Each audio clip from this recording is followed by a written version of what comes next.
20 हो गया और डाल दो हो गया।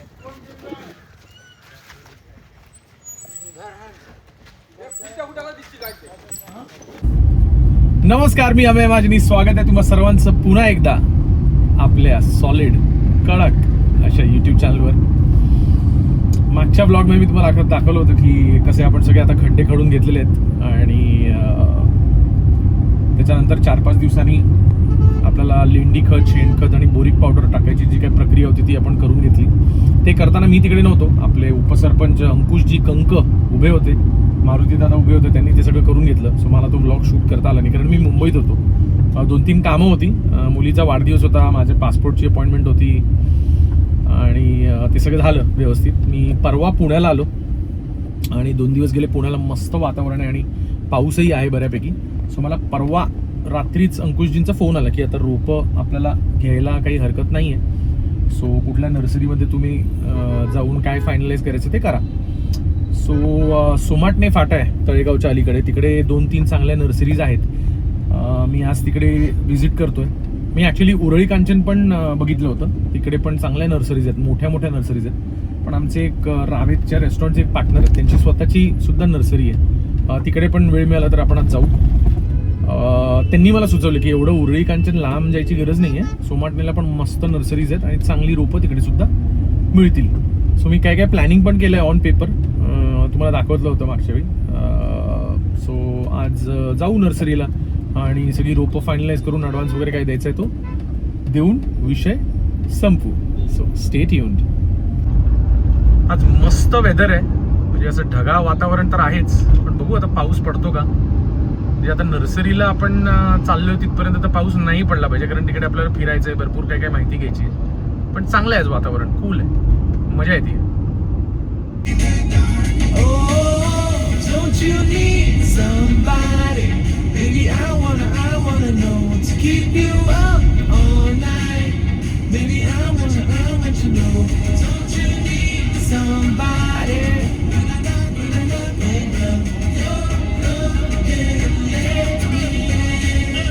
सो आज आपल्या रावेतच्या रेस्टॉरंटचे जे पार्टनर आहेत दासबाबू, ते खास वेळ काढून आपल्यासाठी आलेले आहेत. जसं मी सांगितलं त्यांची स्वतःची नर्सरी आहे. सो त्यांनी बरंच मला नॉलेज दिलं, काय घ्यायचं, कुठून घ्यायचं. त्यांनीच सुचवलं, ॲक्च्युली ललित नर्सरी आहे तिकडे जाऊन आपण आधी चेक करू. आणि त्यांनीच मला सुचवलं होतं की उरळी कांचनला द्यायची वगैरे काही गरज नाही आहे, तू इकडेच बघ. सो हे आहेत आपले दासबाबू. दासबाबू अपने व्ह्युअर्स को हॅलो कर दो. हॅलो. सो यांची फार मला मदत होती, म्हणजे एकदा दोनदा आपल्या जागेवर पण येऊन गेलेत. यांनीच सगळं मला प्लॅनिंग करून दिलंय, कुठे लावायचं, काय कसं लावायचं. आणि आपण जेव्हा रोपं लावू तेव्हा सुद्धा दासबाबू थोडं वेळ काढून मदत करायला आपली येणार आहेत. सो ते सुद्धा तुम्हाला बघायला मिळेल. आता माझं स्वतःची इंट्रोडक्शन देतो छोटीशी. राईट. मी MSc होती सपन दास. क्या बात आहे. From Pune agriculture college, BSc Agri. Right. Then I did my masters in horticulture from Calcutta University. Right. This line I am there for 28 years. क्या बात आहे. I did projects, more than 300 projects. Right. And all the big projects, tell me the company's name, I have worked with them. Right. Right. Okay. So So I'm Dada- just guiding as a friend. Right. Right. Right. So 100%. Thank you. I Thank hope you. everything will be so fine. दादा आहेत waste बेंगॉलचे, पण इकडे साधारण एक 25-28 I think 30 साल लोक आहेत 35, पुणे. 35 वर्ष झालीत पुण्यामध्ये सेटलेत आणि त्यांना सुद्धा मजा येते पुण्यात. सो ते इकडेच आता स्थायिक आहेत आणि आपली मदत करतायत. So thank you Dasbabu. Thank you. पण सो आता आपण सोमाटणेला पोचलेलो आहे आणि पहिली नर्सरी जी आपण बघणार आहे ती आहे ललित नर्सरी. फार मोठी नर्सरी आहे, आय थिंक 10-12 एकरमध्ये आहे. सो लेट्स सी काय काय आपल्याला आता पसंत पडत आहे. केसिया पिस्टुला क्या देत आहे. मी काय केलं, ही अशी एक लिस्ट बनवली आहे जिकडे नावं, टाईप, साईज, काउंट, रेट आणि अमाऊंट हे आज आपल्याला टाकायचं आहे. सो सर आहेत ते आपल्याला सगळं मार्गदर्शन करतील. सो आपण आधी बसून आहे ना रेट करू आणि मग परत एक राऊंड मारू. हां. गुलमोहर अपना कम से कम 10 फुट 8 फुट 8 से 10 फीट 7 से 8 फीट लेंगे 15-16 में आएगा. और 21 में लेंगे तो 10-12 फीट आएगा. 15-16 में ठीक है. नेक्स्ट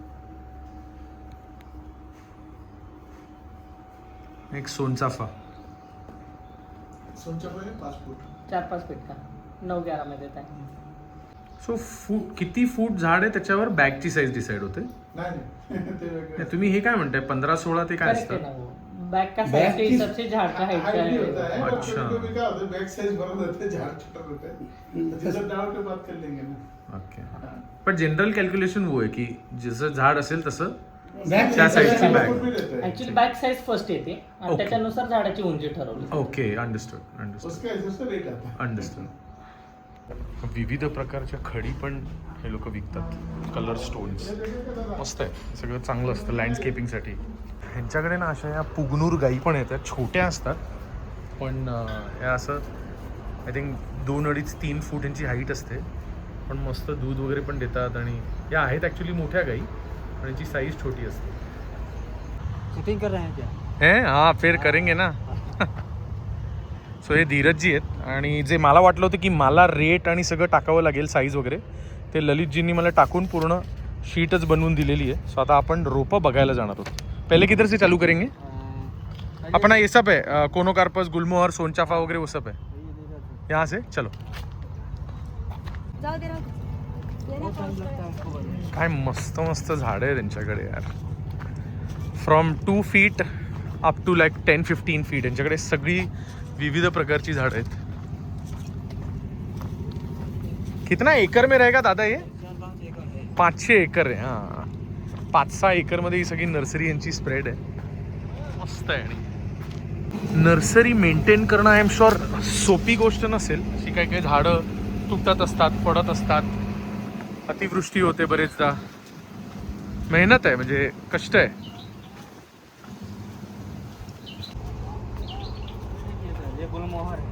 ये गुलमोहर है 15-16 बैग में. ये कितना है?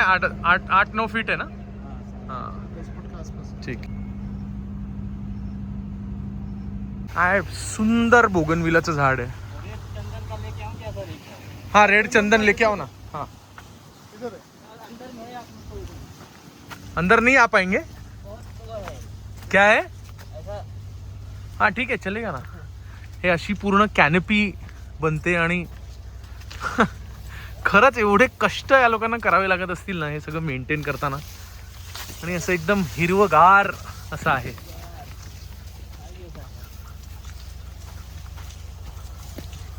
क्या बात है. ये क्या है? Red sandalwood. रेड झंडे देख रहा हूँ. हाँ ठीक है. आइए आइए. पीछे से बाहर जाएंगे साइड से. हेलो.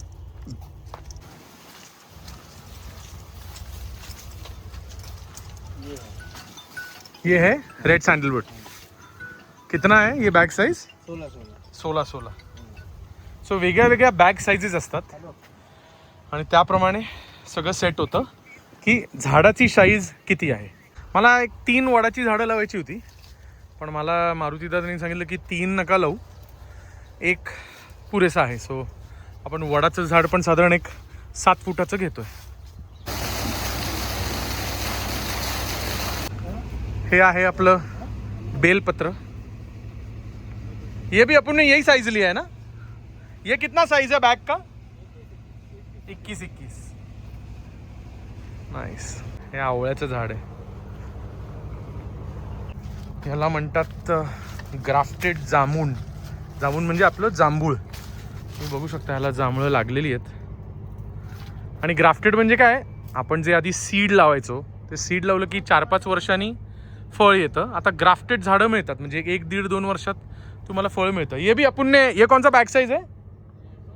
16. ही 16ची बॅग साईज आहे. सो मी जसं सांगितलं आधी बॅग साईज डिसाईड होते त्याच्यानंतर रोपाची साईज डिसाईड होते की किती हाईटचं रोप त्या बॅग साईजमध्ये जाऊ शकतं. सो माझ्यासाठी हा एक्सपिरियन्स एकदम निराळा आहे, एकदम नवीन आहे. नो डाऊट मी ह्याच्या आधी नर्सरीजमध्ये गेलो आहे असाच टाईमपाससाठी बरेचदा.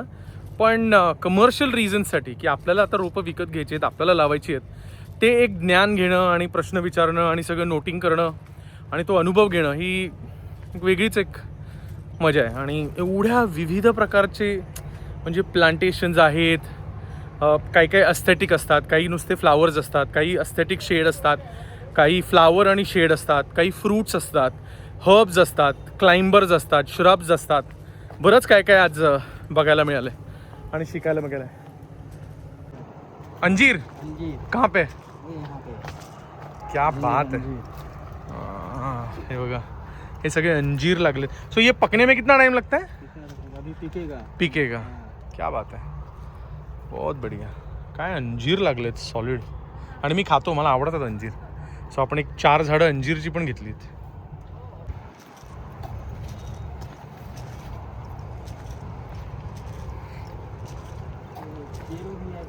पेरू. ये अपना रेड डायमंड है. नहीं रेड डायमंड है. रेड डायमंड अलग आहे, पण हा पण एक आय थिंक इंडियन प्रॉपर चांगला पेरू आहे. आपण जी पेरूची जात घेतली ती आहे red diamond 1. Thai mango. Thai mango. ये मोर आ रहा है थाय मँगोचं झाड आहे, त्याला मोहर लागलेला आहे मस्त. और इधर फ्रूट आ रहे हैं ऐसे कई. त्याला फ्रुटिंग चालू झालेलं आहे. केवढी बारीक कैरी आहे. मँगो, ये पूरा थाय मँगो आहे ना? हाँ पूरा थाई मैंगो ये यहाँ ये पे क्या बात है. आणि हा छोटा आंबा लागला. ये बडा होगा?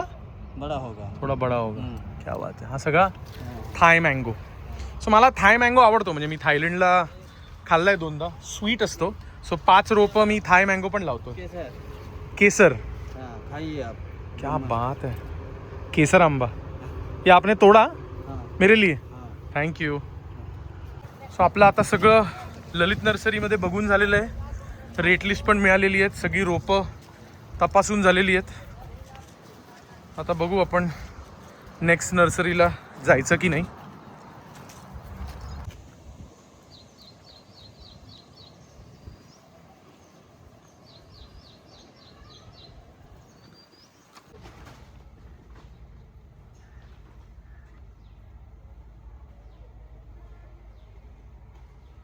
सो अशा प्रकारे आजचा दिवस मस्त गेलेला आहे. दासबाबू आपल्या बरोबर सगळं होते, त्यामुळे बरं पडलं. आणि 2 नर्सरीज आपण टोटल व्हिजिट केल्यात. दोन्हीकडून आपण रेट घेतलेले आहेत. सगळ्या काय जाती कुठल्या झाडांच्या घेतल्यात त्या बघितलेल्या आहेत. आता आपण जाऊन रेट सगळं बघून आणि कम्पेअर करून फायनली एक 2-3 दिवसात ऑर्डर देऊ. माझा प्लॅन असा आहे की पुढच्या सोमवार, मंगळवार किंवा बुधवारपर्यंत रोपं सगळी आपली जागेवर पोचली पाहिजेत आणि मग लागवडीचं बघू. सो या all in all a good day आणि भेटू नेक्स्ट ब्लॉगमध्ये. तिथपर्यंत लाईक, शेअर, सबस्क्राईब आणि कॉमेंट करायला विसरू नका. काळजी घ्या जिथपर्यंत नेक्स्ट ब्लॉग येत नाही आणि मला आज्ञा द्या. Thank you. Take care. Love you all.